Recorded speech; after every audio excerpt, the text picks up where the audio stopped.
পুরুষ মানুষের জীবন হলো চাষ করা জমির মতো। ফসল দেয় যতদিন সেই জমির মূল্য আছে ততদিন। যখন জমি ফসল দেয় না, সেই জমির আর তখন মূল্য নেই। পুরুষ মানুষের সুখ থাকে কপালে, আর বাকি অর্ধেকটা থাকে পকেটে। যদি একজন পুরুষের টেনশন 100 জন নারীর মধ্যে ভাগ করে দেওয়া যেত, তাহলে 99 জন নারী পাগল হয়ে যেত। এটা বাস্তব কথা। পৃথিবীতে সবচেয়ে ব্যবহৃত এবং অবহেলিত মানুষ হলো পুরুষ।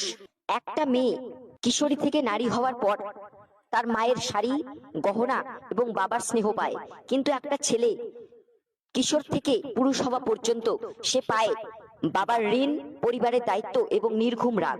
পুরুষ বিয়ের আগে বাঁচে মা বাবার স্বপ্ন পূরণের জন্য এবং বিয়ের পর বাঁচে বউ বাচ্চার স্বপ্ন পূরণের জন্য। পুরুষ মানুষ কখনো নিজের জন্য বাঁচে না, তবুও দিনের শেষে তাকে শুনতে হয় যে আমার জন্য কি করেছো। একজন পুরুষকে যদি পরিবারে সাপোর্ট করার মতন কেউ না থাকে, তাহলে আপনি বুঝবেন যে এই পৃথিবীতে মাথা উঁচু করে